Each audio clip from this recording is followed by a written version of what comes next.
Most of them wake up one day feeling like a prisoner in their own business. Instead of zoning in and focusing on what's most important for you to do in your highest dollar per hour activity, you essentially become the best paid help desk in the history of help desks. There's no magical moment that tells you it's time to go past that and start handing off the ownership of that thing to somebody. I'm telling you the result I want. I'm giving you the context of why it's important and why it ties to the overall strategy. I'm letting you go run.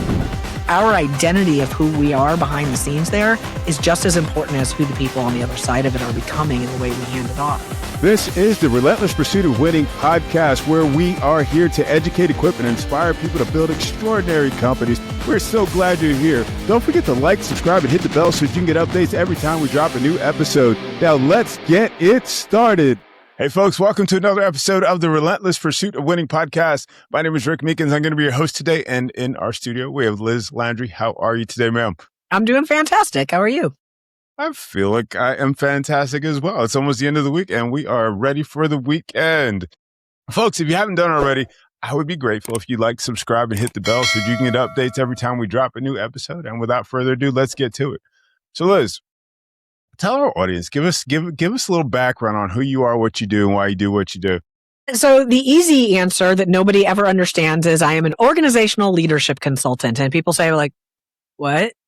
What's that? What's organizational leadership? Essentially, that means that I work with folks who own businesses or work inside of large businesses on the back end stuff, right? The leadership, this way the organization is structured, the way that we put positions inside of our organizations, all the complicated things that are the behind the curtain of actually running a business, and primarily the focus on the leadership and the development of others inside of it.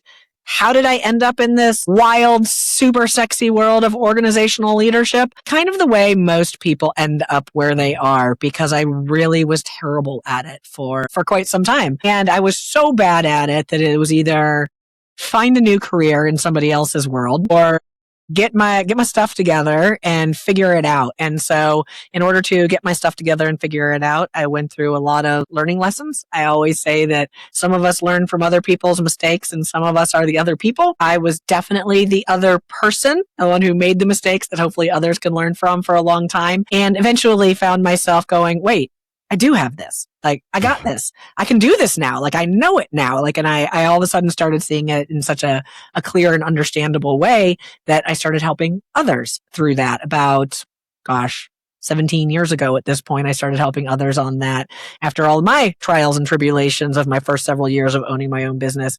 And that's kind of how we ended up here today. Yeah. Wow. Wonderful. I think back to, I used to do consulting and people would say, I don't understand what Rick does, but you need to call him. Right? You get that? Yeah, exactly. People are like, I don't understand. Like, really, what's consultant mean? I'm like, you can call it what you want. You want to call it a coach. You want to call it a leader. You want to call it a trainer, right? Like, some people kind of just call it anything they want. You know, if you were to ask my parents what I do today, I'm pretty sure they'd be like, I don't know. She's some kind of motivational speaker or something. Like, they don't really know. I get that. It was just like, yeah, Ricky's a podcaster. I don't know how he makes money, but he I don't know what that is, but it's there. Awesome. Well, I love ops, so that's a big deal for me. We talk about ops, we talk about leadership.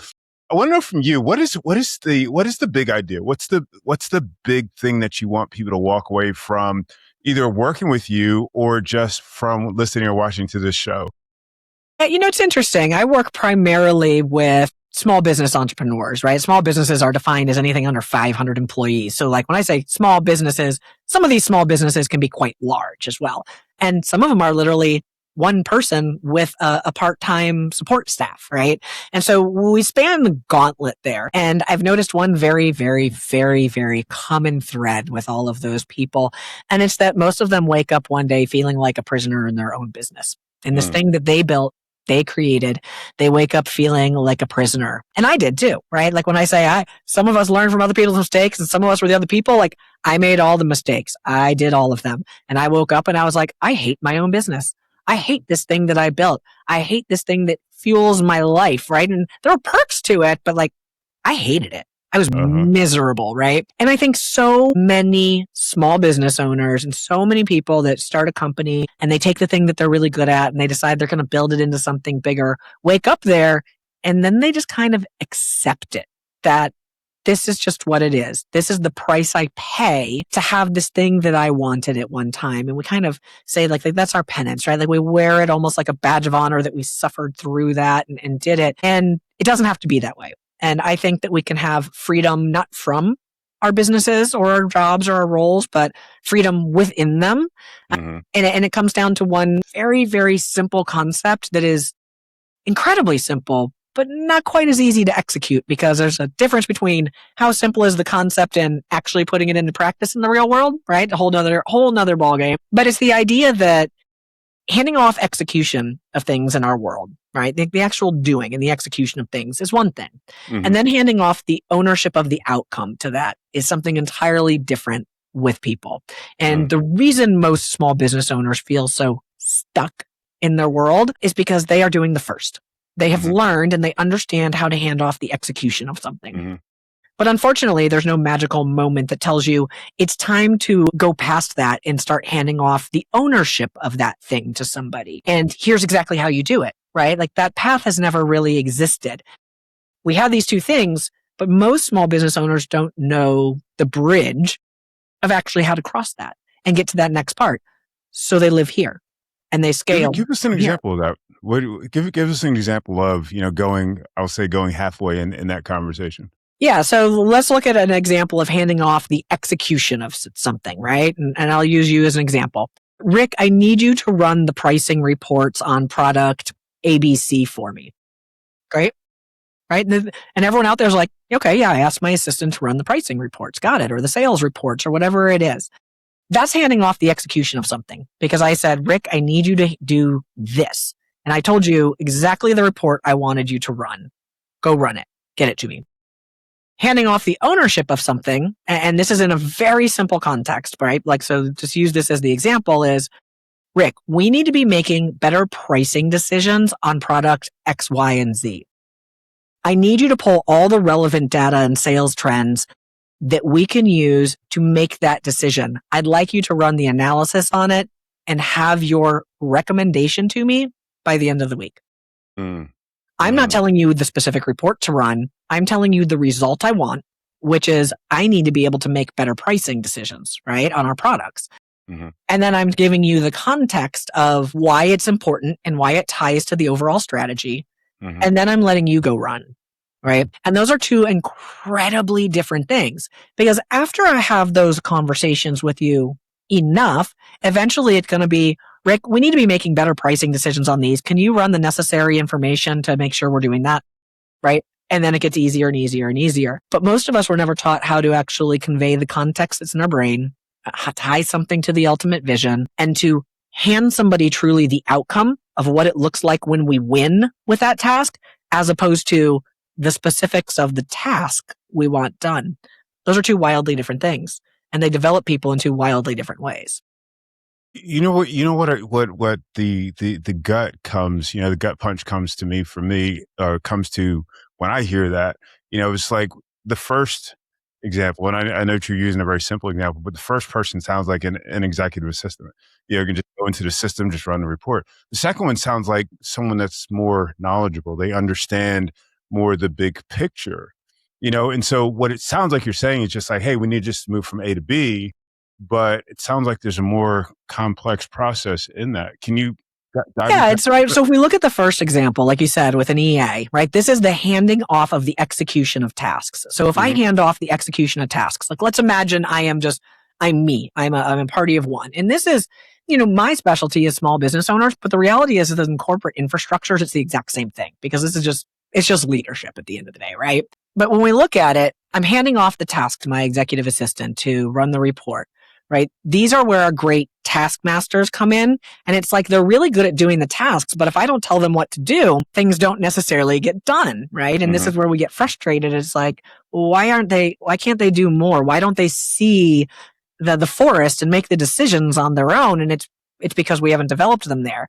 But it's the handing off the execution of tasks. And so when we look at that, example A, the EA, everybody who you bring into your world or that works for you, right, the first day on the job starts there, because they don't have any context. They don't understand the strategy of the business. They don't understand the vision, right? Like Rick, I'm a very capable person. If you hired me into your world today, guess where I start? Right there. I'm going to be like, well, what do you actually need me to do? Help me be productive today.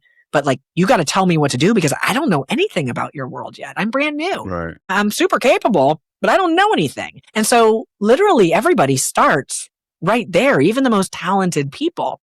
The challenge is where as leaders, if we don't actually evolve them past that and build them into the next person, because there's two sides to that coin. There's us building the person who can think, and there's us transitioning our behavior and our identity behind it. Because in that first example, I'm a manager. I'm managing a process and a system through the execution of someone else's hands doing the task.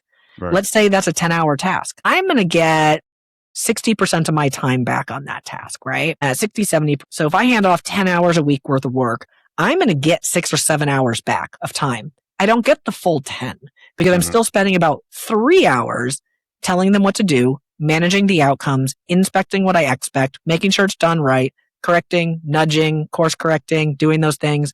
And I'm still carrying the weight of the decisions on my shoulders. They're just the hands doing the tasks. And the second option, this is where we get we'll get exponential gains back.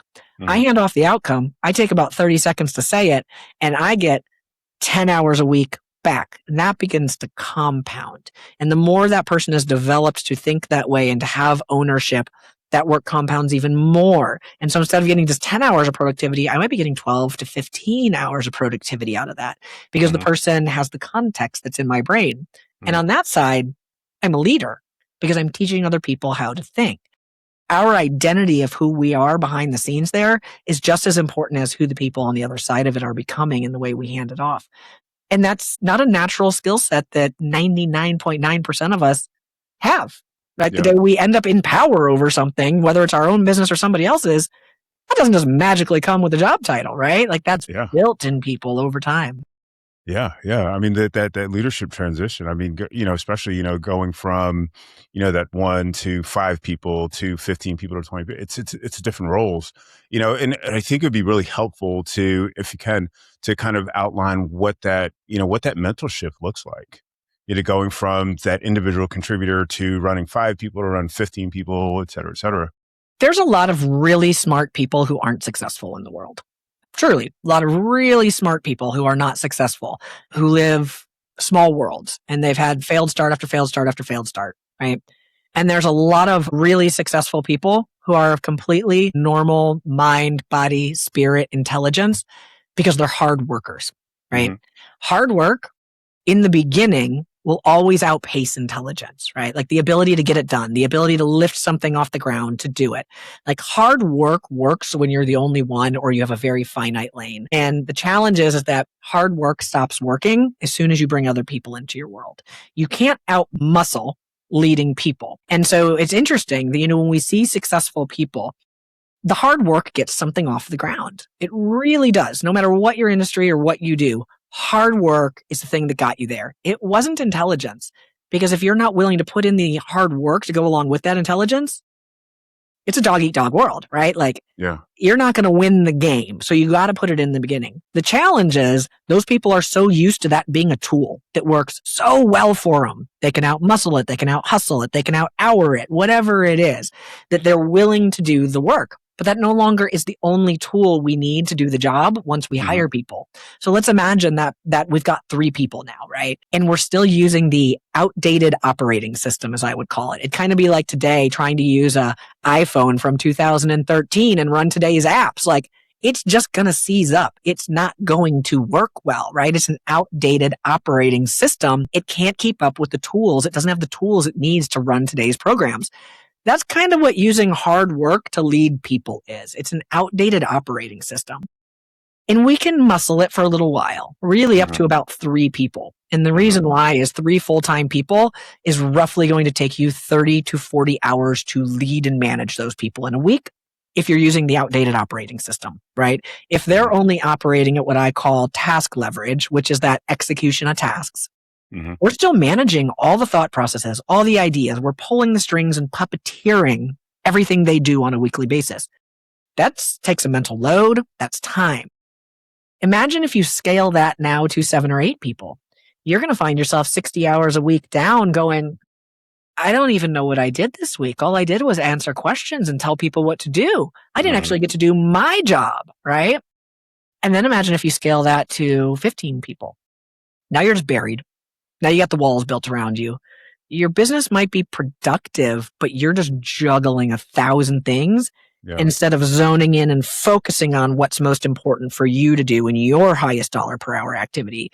You essentially become the best paid help desk in the history of help desks, right? And we see business owners do this all the time. The tools don't scale the same way. I was speaking to somebody earlier about this and the concept, and we related it kind of to a video game. If you ever played video games when you were a kid, I'm a child of the 80s. I liked Mario Brothers, right? Like the old 1D, like Mario just kind of goes in a line the whole time. When you get to the end of a level, you win something. You usually get a tool or a prize or coins for completing the level. And it's like, great. Because that tool, you're probably going to need to beat the bad guy in one of the next couple of levels, right? And so you're collecting these tools as you go for doing a good job. The problem is that in business, the better you get, those tools don't naturally show up. You have to be conscious enough to say, I need new tools in my toolbox to lead these people. Otherwise, I'm just going to have a really hard job with really good branding, right? And that's where they end up. Because if we stay the manager as we scale and we don't change the identity of who we are behind the scenes and what our job responsibilities actually are and the way that we lead instead of manage, it's just a foregone conclusion that forgot to put itself on your calendar that you're going to burn out. What do you say to the electrician or the welder, that starts the company and they're starting to expand? They love what they do, but suddenly, as you said, they're managing, they're leading, and they're losing that love for what they did. I mean, what do you say to that person? You have two choices. And choice number one is that you hire somebody else and you spend a lot of money to hire in a leader who will then build while you go do the tactical thing that you love to do. Most people don't want to do that, right? They started their own business to be their own boss and they want to have their own business. They just don't know how to do this and do the thing that they love inside of it, right? So that's option one. You can do that. Most people won't, and most people don't like the idea of cutting that check, right? And I get that. You have to have an extreme trust in whoever you hire to be able to do that. That's not the route most will go, but understand that's an option. Option two, the one that I specialize in helping people with, and the one that I recommend to most people is, first of all, it's to understand the difference between your two jobs, because you do actually have two jobs, and you have since the day you decided to do this. You are the operator who is, like you said, the welder, the technician, the sales caller. You are the customer service rep. You're also the manual labor for quite a while. And then you're also the owner. You're the person who has to focus on the overall strategy of the business, the vision of where we're going, understanding who our client is and how to run pricing strategies to appeal to them, and the marketer, right? Like all those things. But you have two of those jobs, and understanding the job description of the second one, the actual owner, and what it does, it's not just balancing the books. There's an actual difference on the activities that you do.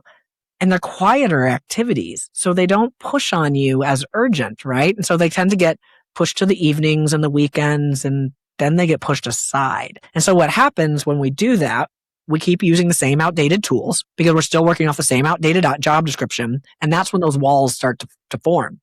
The reality is that the larger your business revenue starts to get and you bring people in, the more it goes like this. Imagine it's like this, right? In the beginning, you're all operator, you're a little bit of owner. And then it starts going like this, right? Now, here's the beauty of it. Generally, once it actually passes this way and it's working well and you're doing it correctly, you're not finding freedom from the work. You're actually finding freedom within the work.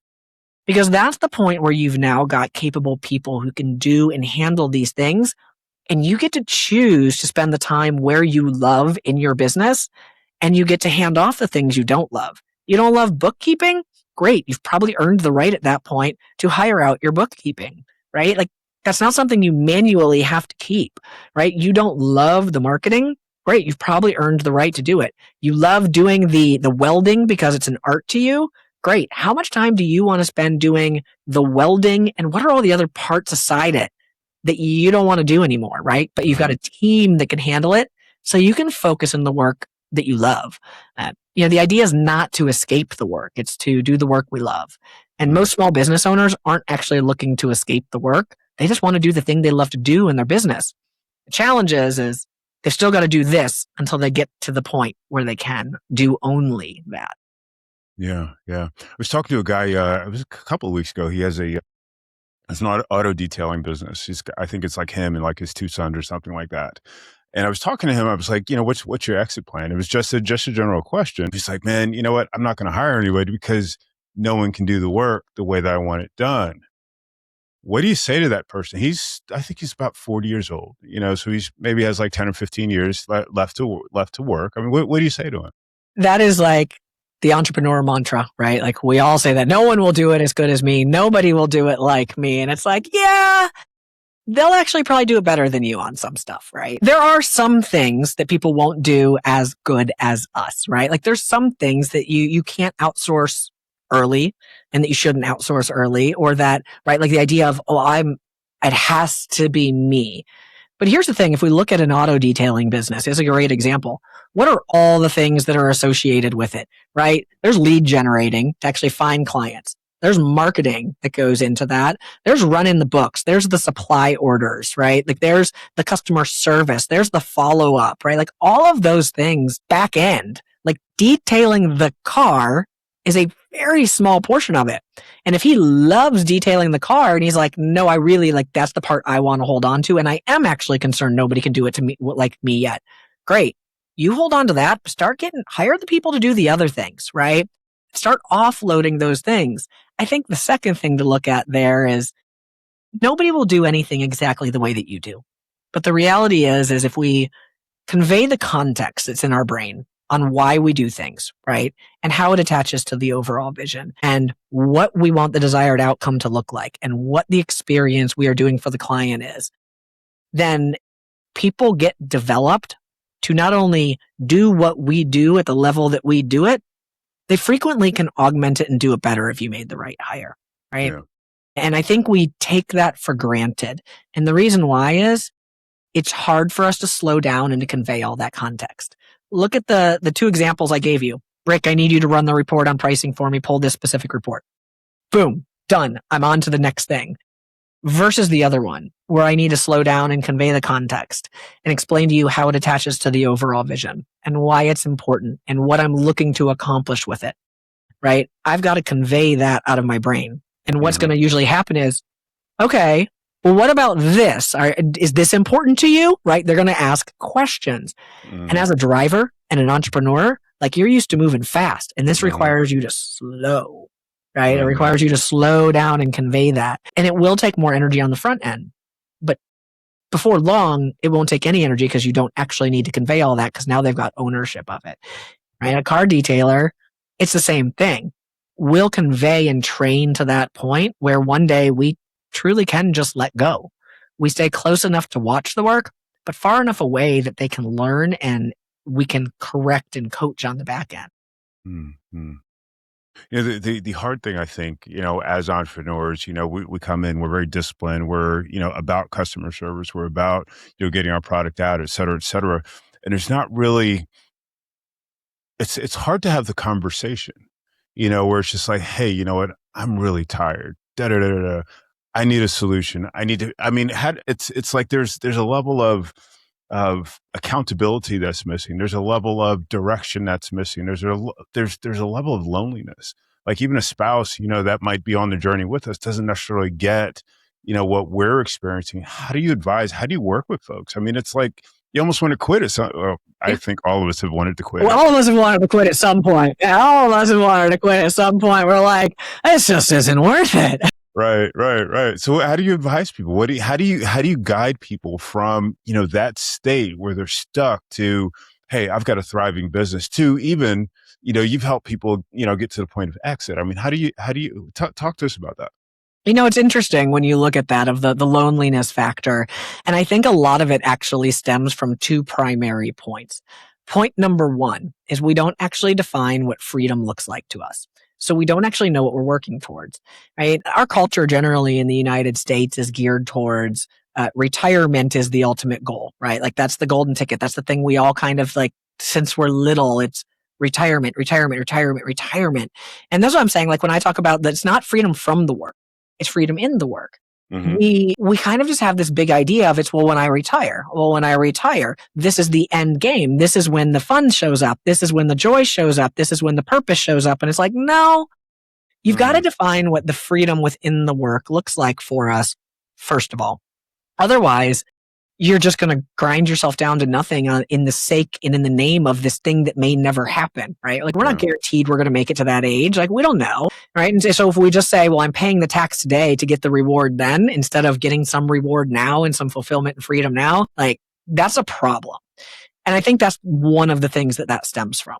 I think the second part of that is because we're willing to pay the tax forever on it, right? Like we're just, because that's the belief is we'll pay the tax now and the freedom will come. We got to stop being willing to pay that tax 24/7. It's not going to be that way. I think the second part of that is kind of that video game example. Because we are the owners, we kind of are we have this idea that we should know. Like it's my business. Of course I should know how to do this.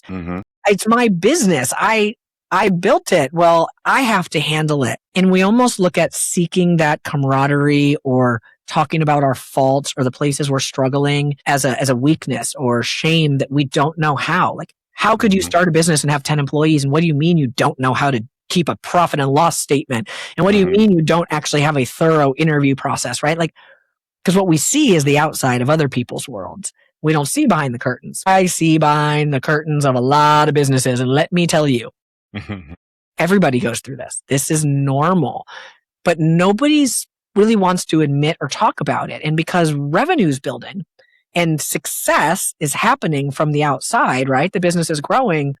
We can't actually really even name what's off. And because we can't actually name it and put our finger on it, we hesitate to say it. Yeah. And we build ourselves into that world of loneliness. You know, if I could give any advice to anybody out there, and this happens with all the entrepreneurs I talk to, they're like, how do you know? How did you know that's what I'm struggling with? I'm like, well, because that's literally what everyone goes through. We are not unique in that. Everybody that starts a business kind of goes through this on the back end. And it's that learning curve out there. So I think the first thing is if you're feeling that isolation, is understand that you're actually not alone. A peer group of small business owners, they do understand, right? Like that's the thing. Two, there are resources out there now to get the education, get the training, get coaching, get guidance, hire consultants and things like that to help us in our small businesses. And that doesn't mean you have to go out and hire a $75,000 a year consultant.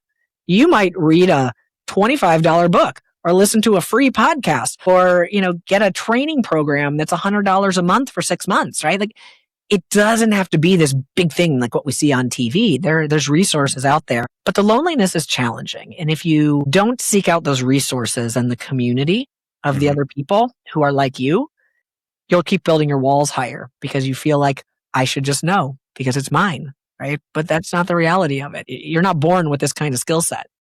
You're born with hard work, sure, but you're not born with this kind of skill set. Absolutely.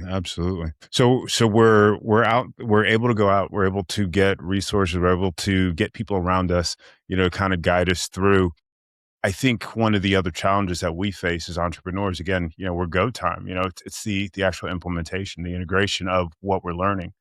It's like, we do, kind of that spaghetti test. All right, let's try this, let's try that, let's try this. And it's just our nature because we're driven. How do we really make this work? Because it's almost like you're asking for a different personality. You're asking for, me, the entrepreneur, to suddenly become the project manager, and the leader and the owner and, all these other hats. It's a different set of hats than we had when we first started and we were just grinding it out. So how do we do that? One is awareness, right? So once you have awareness on these situations and that what like the role of an owner really looks like, right? The leader, the visionary, like those kinds of things, the strategy.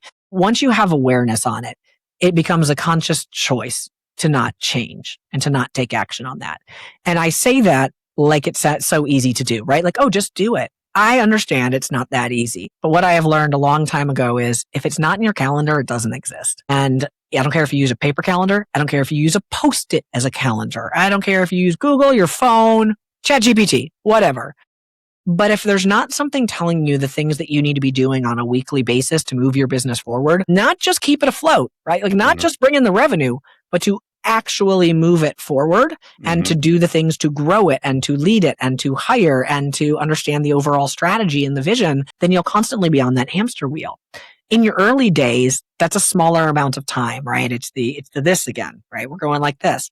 In your early days, that's maybe 10 to 15% of your time when you're a true solopreneur to start getting the education, to start looking at things from I'm going to step back from the doing and I'm going to look at it from a 30,000 foot view to understand what's happening in my business more, right? Yeah. As your business grows, you bring on employees, revenue increases, you've got to be spending more time in it. Some quick numbers that can tend to, give some benchmarks here. And this is different for different industries, but I find these to be general benchmarks for small businesses.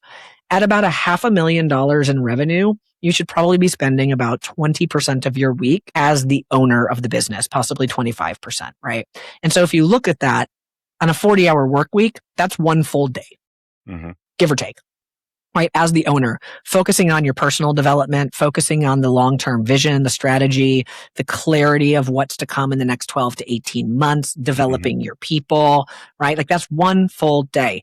And I know that's hard to do, but I also know that if it's not in your calendar and you don't budget for it, it will never happen. You get to choose how that one full day looks like. Maybe it's Thursday and Friday afternoons after lunch, right? Like maybe you take Saturday and it's your dedicated day. Maybe you're like, hey, Wednesday, we don't want to take any sales calls. This happens every Wednesday.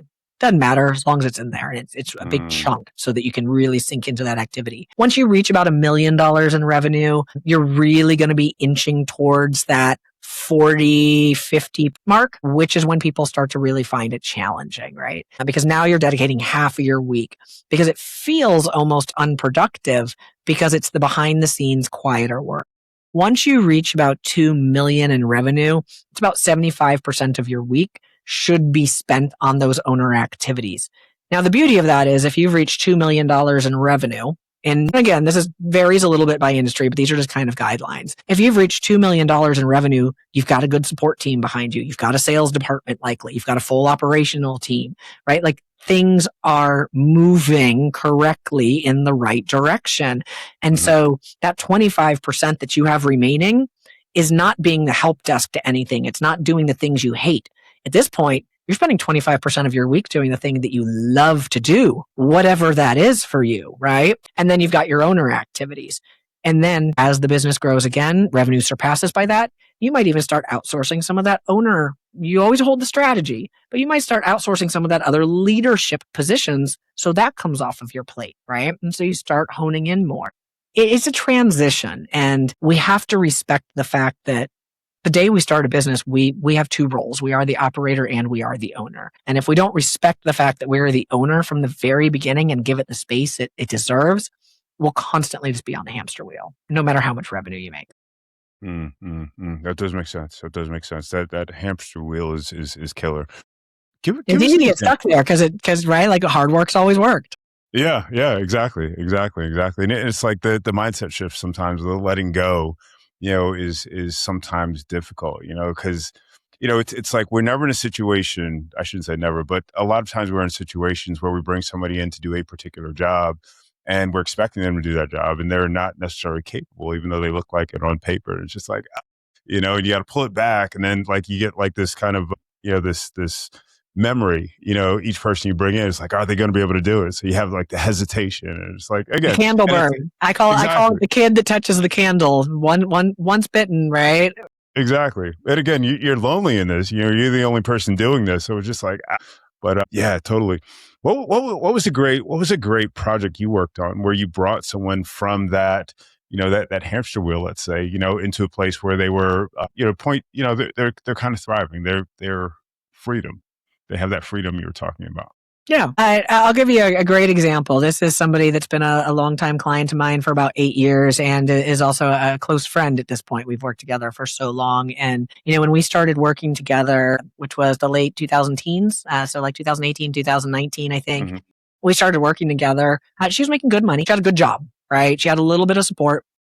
And in her business, right, administrative support that was kind of there, just taking care of some of the bulk of the heavy tasks like paperwork, right, like the cumbersome stuff that's that none of us as entrepreneurs like to do, right? Yeah. And she was in sales. And so she was out selling, she was making decent money, and she was doing that. And the reality came down to, well, you've got a good job and you're making money. Is this actually what you want long term? And she looked at her timeline and she's like, well, both of my kids are going to be graduated and out of the house. And, her actual youngest son just graduated high school and he's moving into his dorm next week. Right. And she looked at it and she's like, no, like I don't want to be bound to this location when that happens. And, I don't want to be stuck here. Like I want to travel and I want to do these things, but I can't do that if I'm the only one bringing revenue into the team, right? Like if I'm the only one building revenue in my business. And so we started reshaping her business. And it took about 18 months to 2 years for her to really formulate and settle into, I'm ready to do it, right? Mm-hmm. Like I'm ready to do it, right? And so at that point, she started making different decisions and she started looking at, well, what's the infrastructure I need? How do I lead? How does this happen? Who do I need to show up as? How do I stretch my own bandwidth as a leader to get the right people in place and to start handing off some of those tasks? And when's the next right time to do some of these things? And today she's probably making, I don't know, 6 times what she was making then when she started in her own pocket. Wow. Her net worth has grown exponentially since then. And I actually, at the beginning of this year, had her director of operations send me the numbers. And I was like, how much time has she taken off? Not days off on weekends, like scheduled time away from the business, like vacations, right? Like that kind of thing. And I think it was 112 days last year she took off. And she's taking the entire month of September off, from September 1st to September, I think, 28th. She is taking off from her business, and it will run and it will thrive and it will still bring in probably 6 figures of profit, right? Which is about their par for a month, and it'll be great. And that's where they will run for September. It doesn't happen overnight is the thing. It happened slowly and then suddenly, because all of a sudden you look around and you're like, oh my gosh, it's working, right? But it's just 1%, 2% tweaks in the way that we behave. Yeah. But it started with awareness. It started with, is this the way that you want to continue to operate? And what do you actually want out of your life in the next 10 years? What is freedom to you? And that was it for her. The kids graduating high school was the catalyst. And she's like, I want to be able to take at least a month off when my youngest son graduates college. And I said, well, great. You can't do that if this is your business then. So what does it need to look like in order for you to do that, still make the money you want, and for the business to still thrive? And crafting that vision. And here she is. Yeah, for her, that's awesome. That's right. Awesome. I've spoken to a lot of business owners who have been very, very successful, and they always say, "My coach this, my coach that." What's your opinion on bringing in a coach, bringing in someone like yourself? Well, obviously, I might be a little biased. I think it's actually imperative for anybody that wants to be really successful. I have multiple coaches, but I will also add the asterisk, right? It starts in different levels. If you are completely by yourself and you're walking into this brand new, a coach will be helpful, but what will be more helpful for you is training first, right? And there's a distinct difference between training, I don't know what I don't know, and I know what I know, but I need to elevate it, right? Like I need help with the execution and the specifics to make it work on my business, in my world, for my goals, right? Yeah. I don't teach people how to sell the thing that they sell. Like that's not it, right? If they need to know how to sell the thing that they need to sell better, I'm going to send them to a training program about sales, right? Like, and marketing strategy. But if they need to know how to run their business better and they need to know, hey, I've got this, but this is where I'm struggling over here, right? Like that's where a coach takes it to another level. I think in the very early days, seek training first, right? And then once you have a grasp and a foundation and you're like, okay, I know the things, but I'm not sure how this applies to my business and how I execute it in my business. That's where a coach steps in, right? Like there's a difference between those two things. And I think I see a lot of people that from day one go out and they hire a coach. And I'm like, well, that's great. What's the training you're augmenting with that coaching to make that coaching more valuable? Because if you take a coach, coaches are very expensive for those of you listening that don't know. You take an expert in something, a coach, somebody who's going to become basically a partner in your business with you, right? And you don't have the training, you're dragging that very high dollar per hour person down to something that you could get for a much more nominal fee elsewhere. Make your dollars work for you. Get the training first or get the training in conjunction with it because they're two very different things. Wow, that's very wise. That's very wise. One of the other things that we experience as entrepreneurs is burnout. You know, we're not keen to taking the rest. There's always one more thing, you know, that we feel like we need to get done. What do you advise to entrepreneurs? How do we need to figure out how to get that done so that we can always operate at our highest and best level?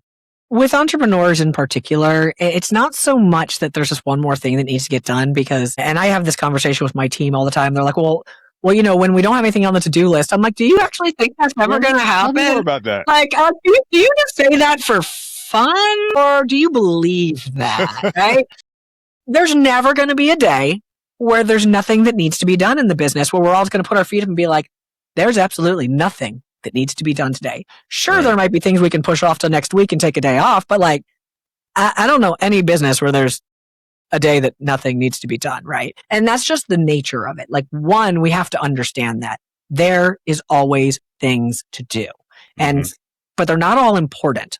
That's the challenge is when everything's urgent, nothing's important, right? All things are not equal. We have to be able to clearly define what is actually important and what just needs to be done, right? Like those are two different things. I think the second thing there we have to look at is the burnout doesn't necessarily come from working too hard. It comes from carrying too much. When you're the only one who owns the outcomes and the results and the responsibility and the context and all of those things, that's actually where the burnout comes from. We can look at people like Gary Vee. He's a great example. If you ask Gary Vee, he works 16 to 18 hours a day and the dude is just endless energy. Nothing burns him out. And the reason Gary Vee does that is because he's found freedom in the work, right? He's not mentally carrying all the responsibility. He's found the thing that gives him the energy to do what he does. And so he can work at that level without burning out.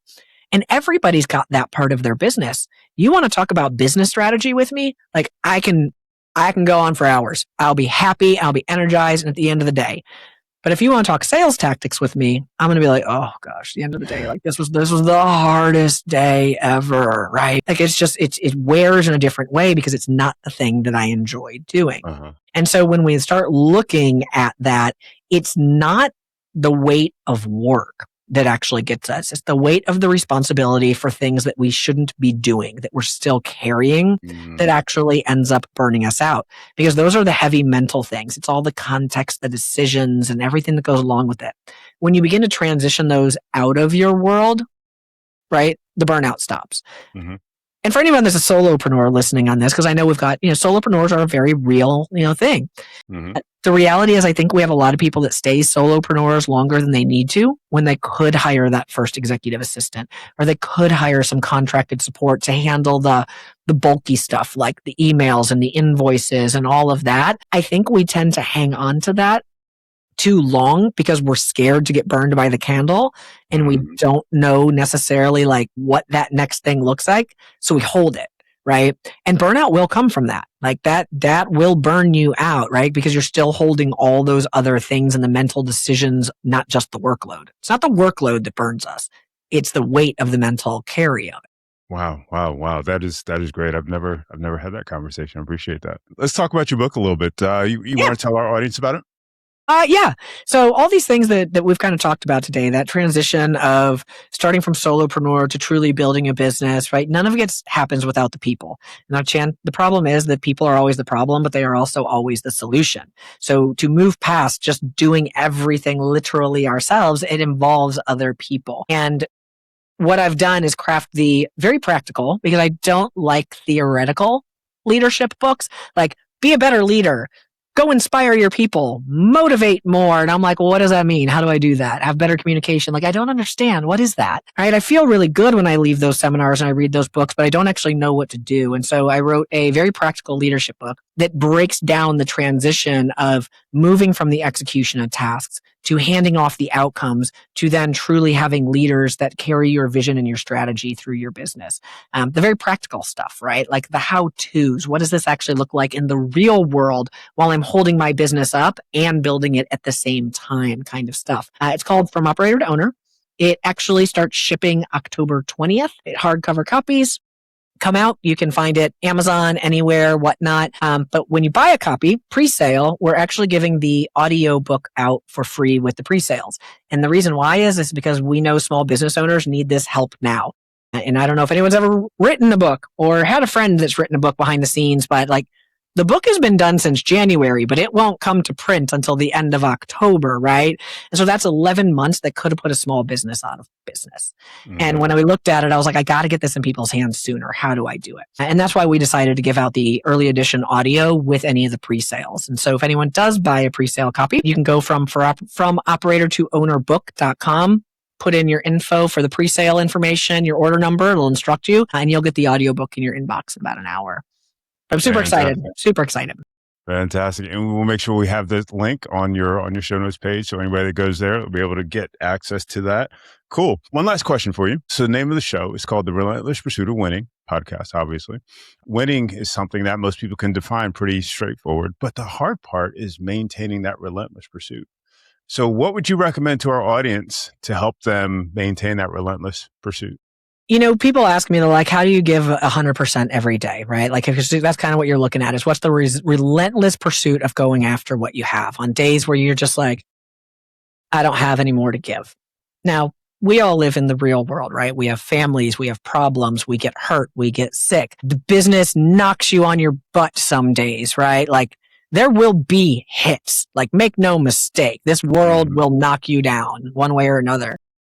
But if you only have 40% to give one day, as long as you give 40%, you're relentlessly giving it at 100%, right? 100% is whatever you have to give that day. And so as long as you give it what you've got to give it that day, that's 100%, right? You are still in the pursuit. It's when you have 40% to give and you say, I'm just not going to give it anything because it's not 100%. That's what's going to hold you back. That's what's going to kill you. You got 40%, give it 40%. And that counts as 100 that day. You know, that's definitely what happens at the gym.